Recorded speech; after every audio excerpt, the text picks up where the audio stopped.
who are zoomed out, and I understand. Uh, I spent all my morning on Zoom. Luckily, I had a break in the afternoon, and now we're back. So welcome. Sorry I missed last week, but life happens. So we will pick up today. Let me get my screen back to my normal mood here.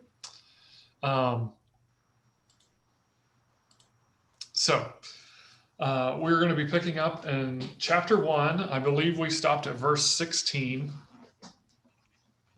Are there any questions like about symbols or anything else? We were talking about symbols for Kitty Simmons, but any other questions, thoughts? You've had 2 weeks to ponder half a chapter. So actually, they would have understood it better than we do, just reading it now. Yeah, I mean, we really have to remember, and this applies actually pretty much to the entire Bible. When you pick this up, it was not written for you 2,000 years later. Like the actual human who sat down and scribbled it out, now obviously would say, guided by God, but they were writing to particular people in a place. Paul writes his letters to the Galatians, to the church in Colossians, to those in, certain places. Even the Gospels, many of them say in the beginning who they're writing to. The Gospel of Luke is writing to his friend, just one person. And so we're a long way removed from this. If you could imagine somebody in Jerusalem 2,000 years ago, if they were to pick up, The Great Gatsby and try to read it, it wouldn't make much sense to them, right? So that's kind of where we are. And so it does take some work to piece through it. Welcome, Andy. Hello. So any other questions or thoughts before we jump into verse 17? I'll be right back. So we'll start there. I'll start there and finish the chapter. So when I saw him, I fell at his feet as though dead. But he placed his right hand on me, saying, "Do not be afraid. I am the first and the last, and the living one. I was dead, and see, I am alive forever and ever. And I have the keys of death and of Hades. Now write what you have seen, what is and what is to take place after this. As for the mystery of the 7 stars that you saw in my right hand, and the 7 golden lampstands, the 7 stars are the angels of the 7 churches, and the 7 lampstands are the 7 churches." So that finishes chapter 1. And it really finishes the introduction to the vision. So we have John, and seeing this vision, falls down dead, lowercase d. And that's really meant to imply a sort of a fainting or a succumbing to the power of the vision. Unable to totally view all that this vision is. He's, faints to some degree, or just falls over in supplication, you might even say. But he is picked up. And then we get more of this first and last, this total power, total in history. I was dead, and see, I am now alive forever and ever. Obviously, references to the resurrection. I have the keys of death and of Hades. And death is with a capital D now. So death and Hades are 2 terms that get used a lot in Revelation and are really interchangeable. There is the notion of death as a figure, a personification of the act of dying. And then you have of Hades. Hades is both a god and a place, and Greek pagan religion, but it's also a common term used for the afterlife. It is not interchangeable with hell. Hades and hell are not the same thing. However, they often kind of get translated that way, and we often think of them that way. But that's not necessarily true. What's the difference? Well, not to get into the Greek mythology or any of that too much, but Hades in general is just a place of the dead. It's just death. It's not negative. It doesn't have that negative connotation necessarily. Now, as the Romans come around, and as we're to this time period, you get a mixing in of the Roman religion, which is a version of the Greek that sort of supersedes it by this point. And Hades starts to take on a little bit more negative connotation, and then the positive is the Elysium fields. But that's a big, long rabbit hole we don't want to go down. But So Hades is a Greek word? yes. Okay. And means the place of the dead, or the God who is over the place of the dead. But the important part here to understand is that this is Christ in the vision saying, I am in control of death, both the act of death and the personification of death, that capital D. So whether that you view that as a God or the Grim Reaper or whatever, the totality of death, I am in control of that, as well as Hades, be it the God or the place of death, the place you go to after death. And so this is just giving not only a total sort of worldly power, but also this supernatural after death power. That's accomplished in part due to resurrection. And that's meant to inspire confidence or hope even. You are not following a God who doesn't have control over that, because not all Greek gods necessarily had control over everything. The emperor may not have control over Hades, but Jesus does. So this is meant to be an inspiring statement. And so then the command after this comes to John, write what you have seen, what is, and what is to take place. And then it gives the quick explanation of the 7 stars and the 7 lampstands. We've talked about the stars and the lampstands a little bit, and welcome, Anne. Thank you. We're at the very end of chapter 1, just the last verse. Yep. Got it right here. And so the 7 stars represent the 7 angels. Now, anybody a good student remember what the word angel means? Messenger. Messenger. Right. And so there's a few connotations that can occur here then if we're messenger. There is one, an actual angel, an actual cherubim or seraphim. For those who, I don't know if you can remember that sermon I did over a year ago now, I guess. Actually about exactly a year ago. I went through all the angels and they're scary looking. So it could be that, these sort of monstrous creatures. They could be that's one angel. They could be the messenger, which means a prophet or leader of the church. Is also angelos, the Greek angel, is also a title sometimes given to bishops of the ancient church. So this could be an apostle like John or Paul, could be an angelos, a messenger. However, there is also the idea of guardian angels. This was a common Jewish notion. When Jesus in the New Testament will talk about sometimes there are demons and evil spirits, but then also sort of the spirit among us and angels among us. There was this sort of superstitious idea of essentially the angel and the devil on your shoulder, right?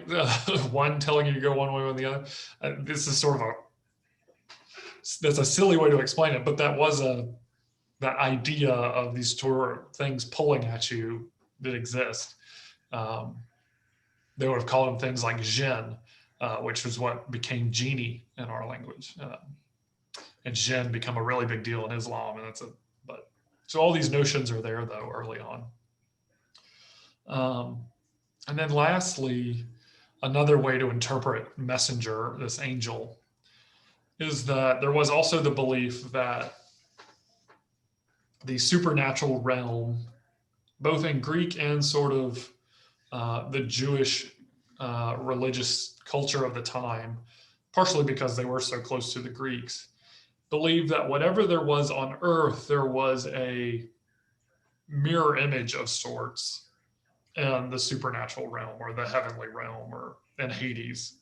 And so if there is a church here, then there is something representing that church in heaven. So that could be an angel or, and so that church is personified by that in heaven. So all of these are 4 different concepts. Now we have no idea which one exactly John means. And part of that may be on purpose. John may be purposefully trying to plant sort of both a supernatural idea and saying the leaders of the church are in Jesus Christ's hands. They are with Christ. So trying to tie that together, perhaps. And then the 7 lampstands are the 7 churches. Lamp, hold up the light in your house and to the town. And the church is intended to hold up light, right? Not be under a bushel basket like it says in the Sermon on the Mount, but instead be seen on the hill.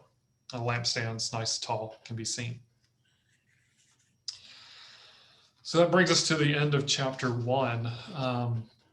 Any sort of questions there, ending chapter 1?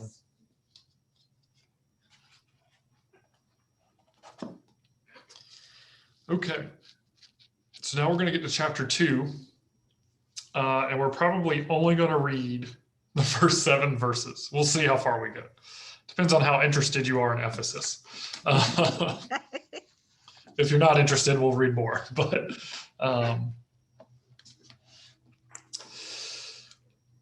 so I'm just going to read the whole letter to Ephesus just because it's better as a block. To the angel of the church in Ephesus write, these are the words of him who holds the 7 stars in his right hand, who walks among the 7 golden lampstands.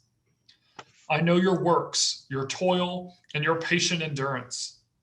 I know that you cannot tolerate evildoers. You have tested those who claim to be apostles but are not, and have found them to be false. I know that you are enduring patiently and bearing up for the sake of my name, and that you have not grown weary. But I have this against you, that you have abandoned the love you had at first. Remember then from what you have fallen. Repent and do the works you did at first. If not, I will come to you and remove your lampstand from its place, unless you repent. Yet this is to your credit. You hate the works of the Nicolaitans, which I also hate. Let anyone who has an ear listen to what the Spirit is saying to the churches. To everyone who conquers, I will give permission to eat from the tree of life that is in the paradise of God. So we're going to have 7 messages here to the 7 churches that have been referenced, the 7 churches in Asia and Turkey that John is writing to. And the first will be Ephesus. And this is perhaps because it is the greatest city in the area. Wish to show you that. Boom. So obviously you can see Ephesus here, right there. Where's my clear button? There we go, clear all drawings. So Ephesus is the largest city in the Roman province of Asia, which is modern day Turkey, this Anatolian peninsula. It is a massive harbor city. It has people from all over the Mediterranean world in it. It is a very diverse city. And it is a free city. So it has been so loyal to Rome and given such good credit to Rome when Rome has called upon it, that it has no governor of its own, and gets to self-rule. Now it still is going to pay some taxes and all that sort of thing. But so Ephesus is a important city. The governor of Asia is required by law to always enter and leave through the port of Ephesus. The Roman governor is not allowed to go through any other port, even though the capital is not Ephesus. The capital is Pergamum, which is a little bit inland, and we'll show that at some other time because that's one of the other churches. But to give you a little bit of a glimpse of Ephesus, Ephesus is extremely well known today still. Turn off my annotation here.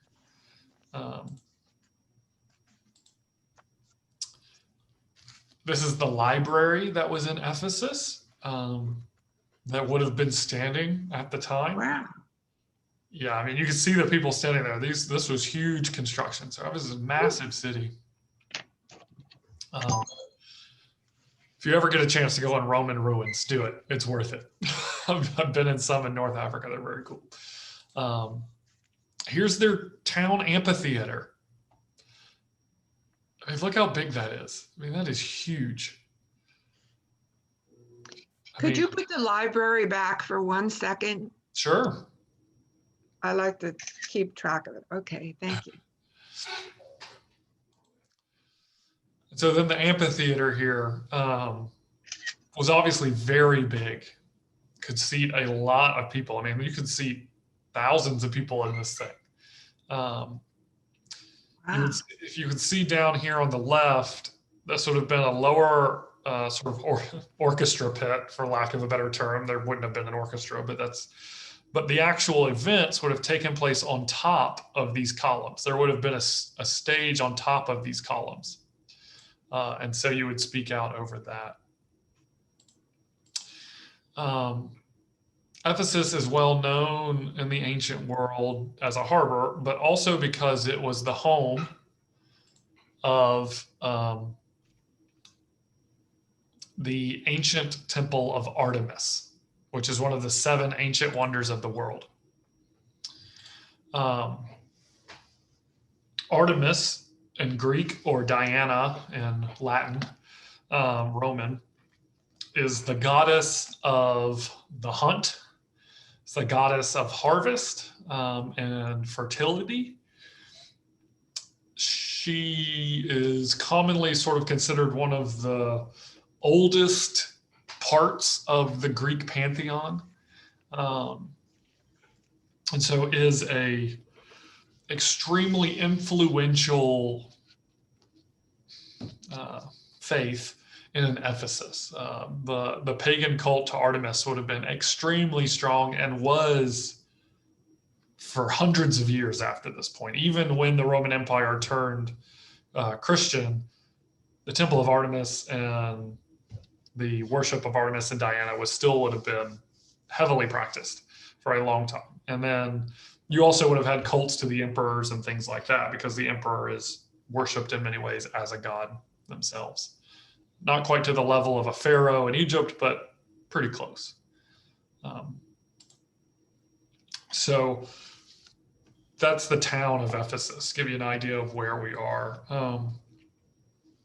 So he writes that one first. It's probably the biggest church. It's where the most population is. And he obviously has a lot to praise it. And so he writes to the angel of that church in Ephesus. So again, the messenger, maybe the pastor or the bishop there in Ephesus. And bishop just really means leader. So a leader of a big church could have been called a bishop. And then offers some praise in the beginning. The praise is, I know your works. And this is Christ talking, remember. I know your works, I know your toil, and I know your patient endurance. I know that you cannot tolerate evildoers. You have tested those who claim to be apostles but are not, and you have found them to be false. I also know that you are enduring patiently and are bearing up for the sake of my name, and that you have not grown weary. What do you think a church like that looks like, feels like? What if this was the description of a church today? What do you think that church is doing? How is that church acting? They work, they toil. Yeah, I would say it gets very high marks today. Before they get to the next sentence anyhow, he gets high marks. Well, we'll get there. Yeah, right. It's like so far so good for their, he gives them the praise part first. Jesus would have been a good HR manager. Yeah, That's the way to do certainly. it. He's saying good job, But but yeah. We'll get to the butt. Don't get to the butt yet. I know. What is it, the saying? Nothing before the butt matters, right? Yeah. So I want to talk about what this church, the characteristics of this church, because all of the churches are going to be a little different. And in some ways, these churches represent styles of churches that still show up today.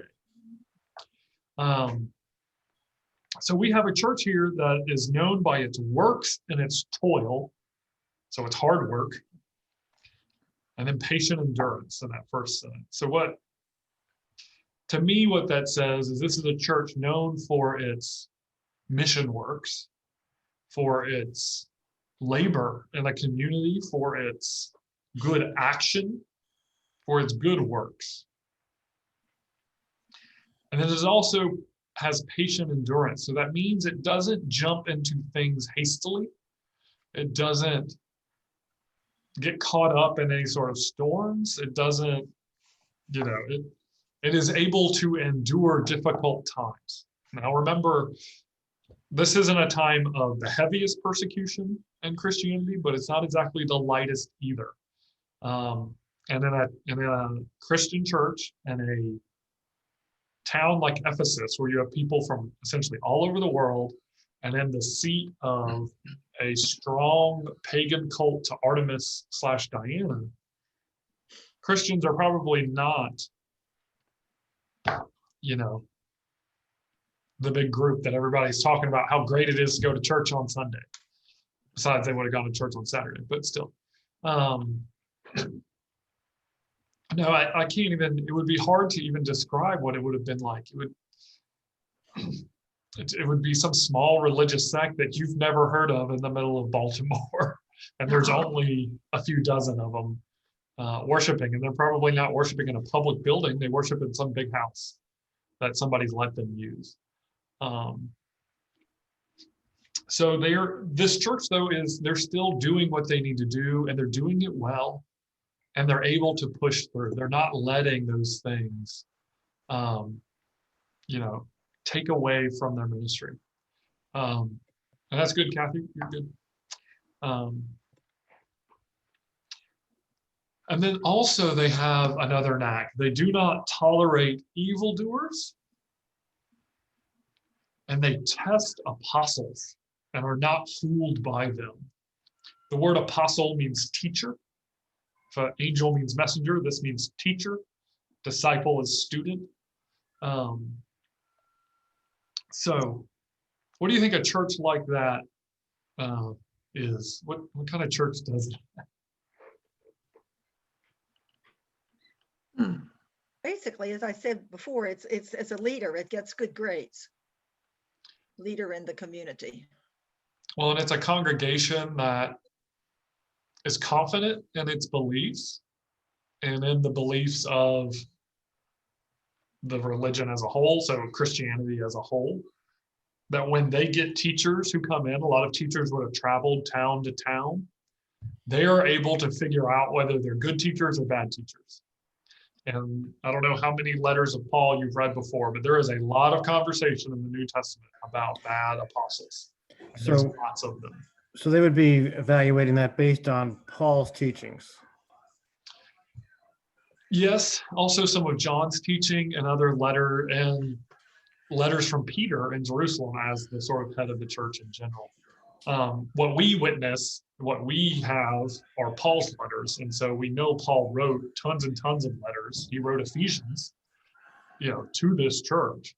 And so they have his teachings, but there would have been numerous other apostles Um, It's kind of hard because we're supposed to compare whatever we hear with scripture, and they maybe didn't have very much to compare it with. So they would have to be dependent upon the Holy Spirit in order to discern that, wouldn't they? Very much so. Yeah, the idea of scripture as we hold it didn't come around for another 200 some odd years. Right. They have an Old Testament that it's called the Septuagint. That's been around for a few hundred years, but it's not the fullest Old Testament that we have. And the New Testament is entirely, oh, I heard this one guy, Luke, talking about Jesus, and he told me this. And this one guy, Mark, over here told me that. This other dude, Matthew, in the town over here was talking about him this way. Right? So it would have been very difficult. Would some of the people have been former Jews? Yes, Oh, some would have been former Jews. Some would have been Greeks. You would have probably had more Greeks in a town like Ephesus. And when I say Greek, that means they spoke Greek. They're Hellenic, to get technical. So they could have been from anywhere, but they spoke Greek. could I ask you about this Artemis temple? Mhm. Is that where they had religious prostitutes sometimes if it was about fertility? Or is that someplace else entirely? Oh, that's pretty much every temple you can think of. Oh, and we'll come back to that. Don't worry. When we get to Okay. this Nicolaitans, we're going to talk about that. Okay. But yes, so the Temple of Artemis was this huge construction, massive Greek temple, ancient wonder of the world, which is up there with pyramids and the Colossus of Rhodes and all these great, the Temple of Zeus, these big, big things. You know, the Parthenon in Athens. I think it's hard. I think it's hard to remember that we're thinking in terms of what we know as Christians from 2,000 years of Christian morality, and Right. the Christians at the time were the ones who were considered weird because they didn't sacrifice virgins and all that kind of stuff. Well, and yeah, so the Artemis Temple would have been a place with lavish feasts where you bring in animals and sacrifice them and then eat the meats of the sacrifice. They talk about that a lot. And Peter and Paul argue about whether you can or can't do it. John here is against it. And we'll get into why that is in a second. But then I think it's Paul is like, who cares? It's just meat. Or maybe that was Peter. I forget which one said that. But they argue about it. And the church doesn't come to a conclusion on it until years and years later. And then, yeah, when it comes to sexual morality, it would have been, we just got to put our brains to the side because the way the Greek world thinks, the way even the ancient Jewish world, you know, they're in a totally different realm of what's appropriate and what's not. Paul is very against, I mean, he's against sex, period, with anybody. And it's like, well, if you have to get married because you can't, fine, I'll let you do that. But otherwise, don't do anything. Were the And he Jews? goes on and on about the meat thing. I just happen to be reading that now, and he says it's okay because it's okay for you to eat it, but if it upsets someone else or bothers them, then don't do it, and on and on. Right. And Yeah. we'll get to a moment here in a second. This John of Patmos, is disagreeing a little bit with Paul, and we'll talk about that. But yeah, Andy, you had a question. So, but at this time, the Jews were still sacrificing animals in their temple, right? Yeah, it would have been a normal part of life to go to your local temple. So if you're in Jerusalem, your temple is to God, to Yahweh, though now it's been destroyed, and you would do sacrifices. Now the Jewish culture starts changing because they don't have the temple, they don't do sacrifices. Instead, they do, they go to synagogue and are doing things at home, which is why today seders and those sort of things are so important because they sort of took over the role of the temple sacrifices. But so for Jews in Ephesus, they would have gone to a temple space or something, or a small Jewish sort of designated area, and done similar things. And part of the thing here, and part of what they're being praised for in some ways, is that they are resisting the very heavy temptation to merge what they believe as Christians with local culture or the local practice. That's where their endurance is applying. And the evidence of that comes and lines a little bit later down. We'll come back to they lost their love thing. But when it says, yet this is to your credit, you hate the words of the Nicolaitans, which I also hate. Nicholas, however you want to say it, comes from the book of Acts. He's in chapter 6. He is a deacon. He is designated one of the deacons alongside Stephen. But as time goes on, not Nicholas himself, this particular Nicholas, but some of his followers take up a heresy. The Nicolaitan heresy, or it is referred to in some of the other letters to churches as the Balaamites, those who follow Balaam. If you know your story from Numbers, Balaam leads the people of Israel astray. Same as Baal? Well, not the god Baal. Oh, okay. No. So a little different. It is a similar word origin. But so Balaam, it's a person who, it becomes to mean a term, someone who leads people astray. And so the Nicolaitans, as part of their sort of heresy, believed that human flesh was irredeemable. The body was irredeemable. We can talk about Paul and his thorn in his side and why the flesh is dead, and like you just can't do with any of that. And there's some sects in the church over time have held on to that idea. Self-flagellation, where you like the self-beating of things, that still goes on in different parts of the church in different ways, in different groups or whatever. The idea that the body is sort of the house of sin. They believe that.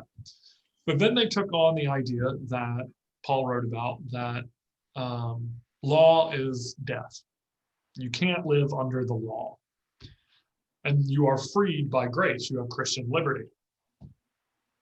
So the notion was, and part of this is based on some things Nicholas said and wrote, but the idea was, well, my body can't be redeemed, and the law doesn't apply to me, so I'll just do whatever I want with it. It's not going to matter. Because I'm redeemed by grace, by what I believe. What I do with my body doesn't matter. So the Nicolaitans would eat any meats they wanted. So they ate all the pork and bacon. They would go to the temple of Artemis and eat the beef that was sacrificed. They do it right alongside the Greeks. When it came to indulgences of the flesh, when it came to sex in the temple or sex at home or in or out of marriage or whatever, they did whatever they wanted. It didn't matter. You're free by liberty, and the body's already going to be thrown away into hell anyway, but we're going to be separated out. Right? So this is an example of one essentially apostle who was ordained a deacon, who was later determined, it wasn't him so much, but the followers who took something he said and ran with it, and said, no, that's not so good for the church. My Bible sums it up by saying they made a compromise with the pagan society. Right. And so part of their reasoning of I can do these Yeah. things, or that made it able where they could go to the feasts with their pagan friends and join in the festivities with their pagan friends.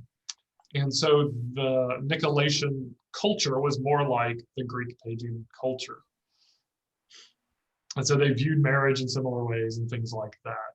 Greek marriage was, one, love is a concept that you just got to throw out the door. When it comes to marriage, marriage was a contract between two houses to continue houses. And the only reason that a husband and wife were married was to produce children, to continue houses and deal. It's all economics. Who you enjoy on your own free time is your business, and nobody cares what you're doing. So it really didn't matter what that was. We can get into orientations as well. That wasn't an idea back then. It was more about the amount, not so more about excess and amount than it was about, hetero or homo or anything in between. So it's very foreign to anything you think of today, because, as Andy said, we've had 2,000 years of Christian morality pounded into our cultures that it's totally foreign. So that's another lesson. And don't jump into the Greek and New Testament thinking you know anything about what the Greeks are saying about sex, because it's a very different thing. So that's the Nicolaitans. But this church, in the heart of one of these big pagan cities, is able to parse that out, and so that's given to their credit. Yeah. So they're very orthodox. They're very aware. They're very smart. They don't jump to conclusions with their patient endurance. They don't get caught up in this hot young preacher comes to town and tells them all these things they always wanted to do anyway. They don't get caught up in the charisma. But what do you think, and it's exactly what he says, what do you think a church like that might be like? If you were to walk into that church on a Sunday morning, do you think you're going to get a warm welcome? No. It might be off-putting. They might be a little cold. Little judgmental, maybe. Right? They may be looking for the mistakes. Are you with us or against us? They might be slow moving. They're not quick to jump into anything. And that may mean they don't do anything unless they're used to doing it. This is the way they've always done it. I'm throwing these things in here. This is the pastor side of me bringing it out. But and so what John writes to them, well, John writes Jesus's words as we understand the vision. I have this against you, that you have abandoned the love you had at first. So what do you think he means by that? That love you had at first. That is the saddest sentence. It really Yes. is. So how do you think that means? We were talking about this church. They do a lot of good works. They probably been doing them efficiently and effectively for a long time. They're good at figuring out the bad apples and they get rid of them. They don't tolerate them. They're good people. They're not as compassionate as they once were. And they lost their joy somewhere too. Lost their joy, lost their compassion, lost the passion. So they've lost that love, be it for each other, be it for others. So they might be a very orthodox and proper church, but as I would say today, they got no spirit. Yeah. They go through the motions, but that's all they're doing. But he said what you had at first. So once they had it. Well, when you first get to know In the Christ, beginning. almost everybody's excited. Yeah. Right? And so there's this level of excitement and burning charisma and fire that can happen in a person, and that love, and you're active and willing. But they've lost that. So how do they get it back? He says, remember then what you used to do, from what you followed. Remember what it felt like back then. Remember those days and repent of what you're doing now. And do it the way you did it back then, when you first got into it. And then, in doing that, you will conquer, and I will give you permission to eat from the tree of life that is in paradise of God. So he ties up the letter with this sort of hope. So you're doing some things well. Good job. But you've sort of gotten astray a little bit here. Let's clean that up. and then we're all going to get to go to heaven together. Kind of is the vernacular way to say that. We're all going to get the reward. And that's what it means by conquers. It's not, we're not taking over countries or anything. This is conquering really your own spirit and conquering sin. When you're repenting of sin and therefore conquering a new life, you've conquered death alongside with Christ, that sort of conquering. And this model of, I'm going to write to a leader of a church or the messenger of the church. I'm going to give a depiction of Jesus Christ. Jesus is going to say some things about the church. He's going to tell them what they need to fix. And then there's going to be a promise of eternal life, is the model that all of these letters will take.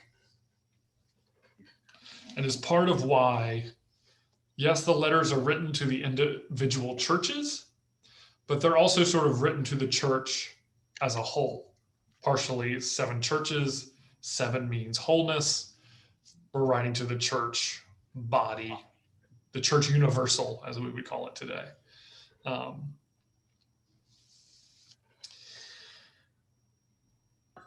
Is there any evidence that, I mean, he's been given instructions to write to these churches. Is there any evidence that he actually did in a timely manner? Well, I mean, we have them. And so they must have gotten out, and it must have been distributed quite widely for it to get into the hands of people some 200 years later. Some of the big names of the church, the big patriarchs of Antioch and Jerusalem, Alexandria, Constantinople, and Rome, they're all meeting, actually just a little bit north of Ephesus, and deciding what's in and what's out in the book. And all they have are these stacks of letters that the churches have been using for a long time.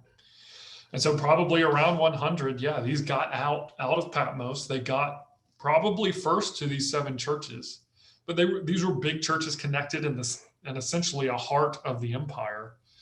And then they're going to write new copies, or they're going to share it in some form around to other churches.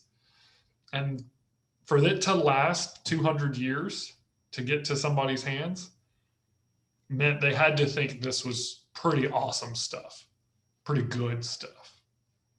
Because there are thousands of letters, thousands that go out from apostles you've never heard of, because nobody thought what they were writing was worth anything. And nobody copied it. Right? To copy this kind of stuff took a lot of time. To share it is highly valuable, papyrus and paper and all that. It's very hard.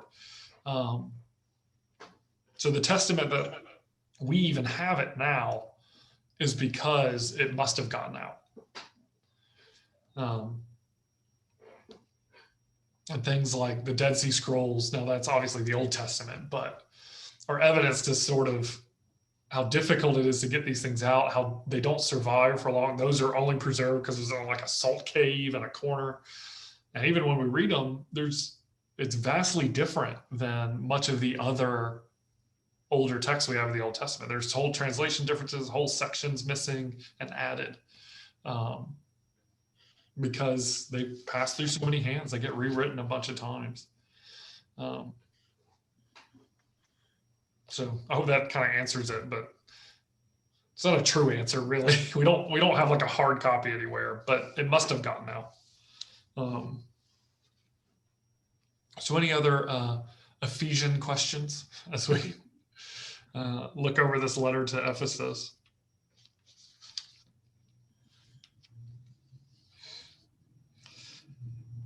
I mean, I probably want to stop there for tonight. And so we'll do like Smyrna and Pergamum next week, which will go into verses, 17. But So, if Dane, you're, question for you. yeah, So the church in Ephesus is a relatively small organization compared to in a big city. So what ultimately became the history of the church in Ephesus? Did it come to dominate the scene religiously, or? Ephesus, Right. So at this point, the church is going to be somewhat small. We're talking 60 years since Christ died. So it's not going to be huge. No Christian church is huge at this time in any sense of what we think of. Um, but Ephesus would have been one of the larger uh, congregations outside of Jerusalem and the sort of Israel homelands, as it were. Um, it was prominent up until probably about when the Roman Empire starts to change to Christianity. Emperor Constantine on his deathbed makes the empire convert because he converts. That story is a bunch of stuff, but that's the story we're told. It's a much more complicated process. His mother was Christian. His son's the one who actually converts. He never converts. Yada yada. But anyway, during this time, that's around 300. The seat of power moves to what is Constantinople, Istanbul, Byzantium, and Turkey. So it moves up the coast to what it becomes the more prominent port city because the Romans choose that city as Constantinople to be the sort of military hold. It holds a tight straits, the Straits of Bosporus, becomes a military center and becomes what's today Istanbul, which is this massive city in that part of the world. Ephesus probably at this point, it is a large congregation. It is the most influential, probably lasts roughly 100 years-ish, maybe not that long, but it starts moving up with the political power towards Constantinople, Istanbul, especially as Christians start to gain political power, which is probably the worst thing that ever happened to Christianity, in my opinion. The conversion of the Roman Empire really ruined what we had going,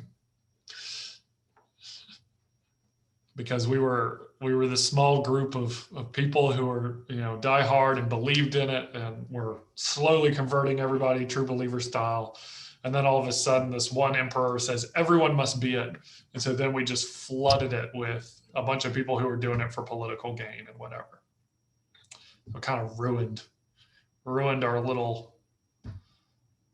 Took the agape out of it, right? I think so. I'm being a little bit facetious and silly, but there are some strong arguments to that, actually. That we weren't organized before that. Our organization was, leaders writing to each other, and churches were very loosely based, but, traveling teachers and all this stuff, we weren't very organized.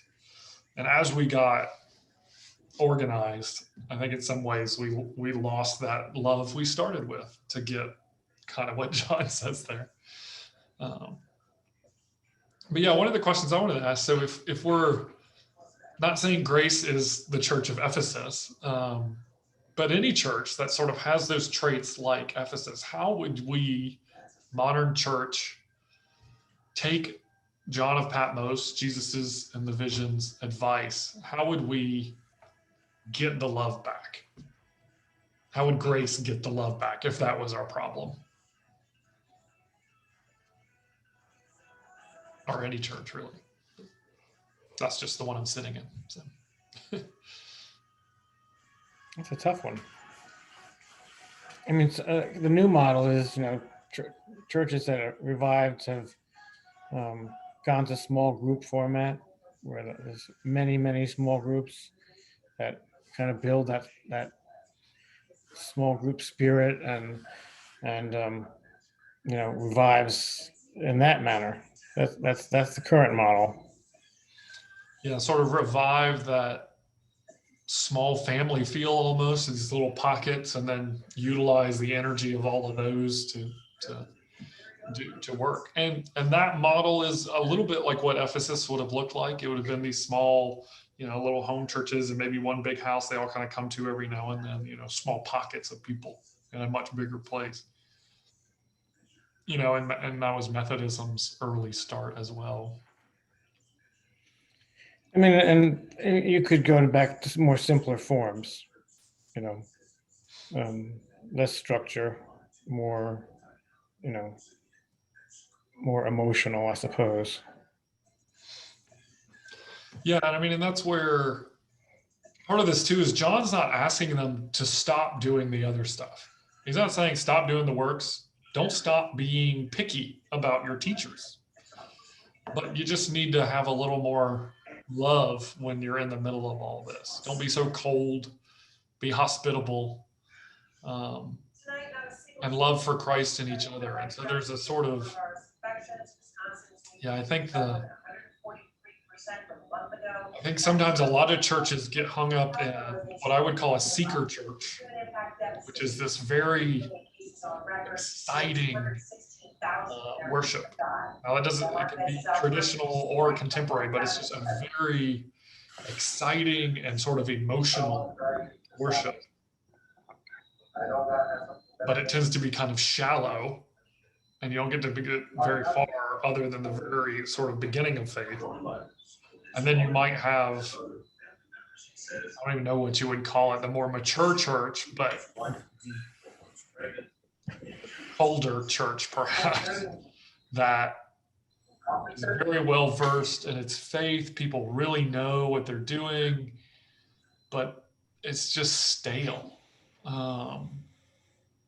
Maybe you might call that the steeple church, is a term we use sometimes. A lot of people go there, but there's just not a lot happening in sort of an emotional or spiritual way.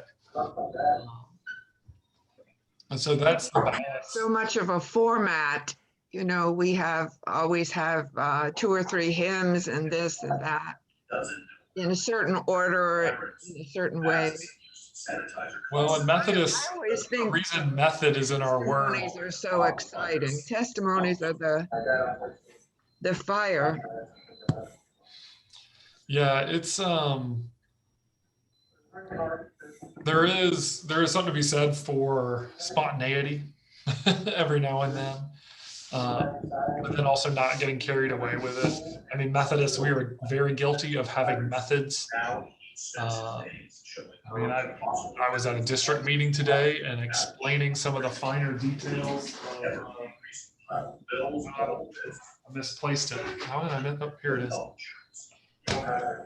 Our book of discipline, which is just a giant book of rules in the church. This is all those, good works we do, and we don't let anybody sneak in here. But sometimes this will kill some love. Just same thing with the Bible. I see that a lot on TV. People will use the rules of this to kill love. And you could argue that from a conservative or a liberal side, progressive or traditional. You can take that either way, actually. And so I think John, in writing to Ephesus, is really making a great point. We really have to find that middle ground where we're still loving, but we're wise.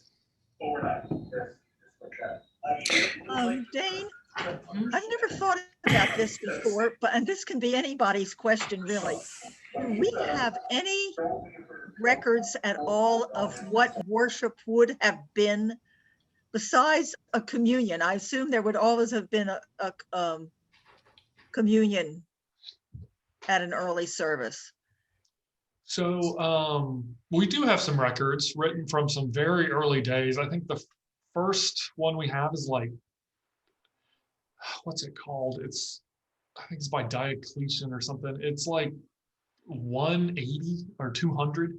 We actually have some how to do worship writings from some of the early church writers. And what it sums up to, I don't want to get into all of it. And actually, if you go in the Methodist Book of Worship, it has some notes about that, about why we do things in the order we do, if you follow it exactly, which we don't. Your normal service, you would have come to a house. You would have been invited to the house by, actually it's very common, a matron, so a wealthy woman who owns the house, It was very commonly that, it's more common than men.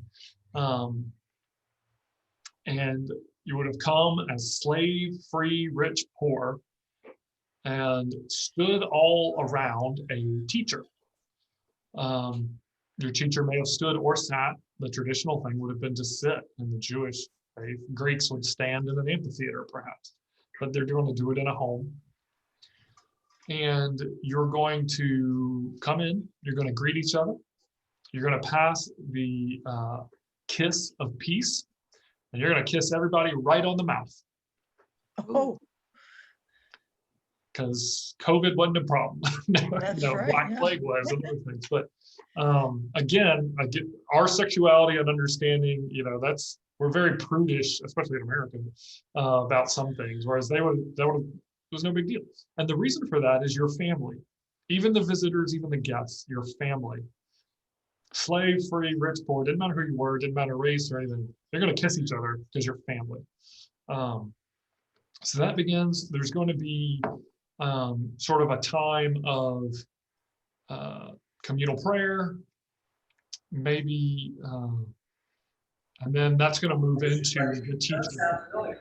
There's going to be a mix of reading scripture, reading these letters out loud, and then also interpreting. And then it would stop there, and you would send away everyone who's not baptized.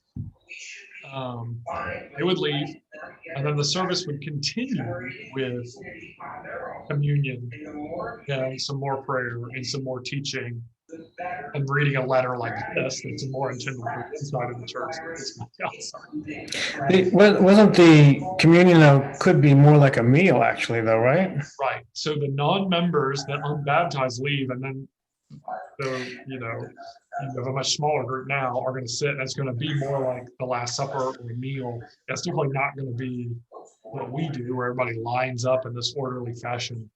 And doesn't Paul in his letters, I mean, in this formative period in the 80s, I guess, through, like you said, up to maybe 200, I mean, a lot of the letters are about how you're going to do worship and what you're doing wrong in worship. Well, and Paul spends a long time in, I think it is Ephesians, a long time on communion. I can't remember what section. There's a big block on this is what all the parts of communion mean and why we do it this way. You're going to say these things, and we still say them today. But also, wasn't there I remember one letter which includes a church that is excluding people from communion, like only the rich people are taking communion and the poor people aren't.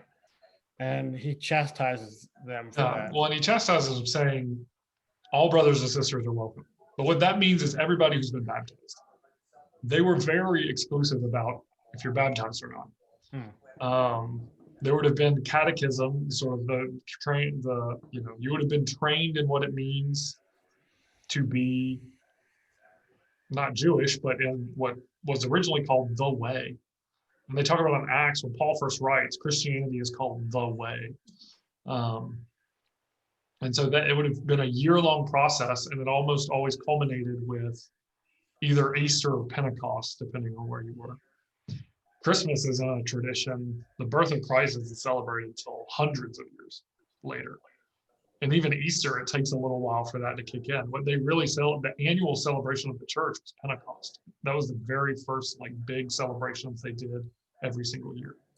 So did some of the morality, which is alien to the pagan world, did that come through Jesus saying things like, it's harder to pass through the eye of a needle and taking the narrow way, and does that grow out of that?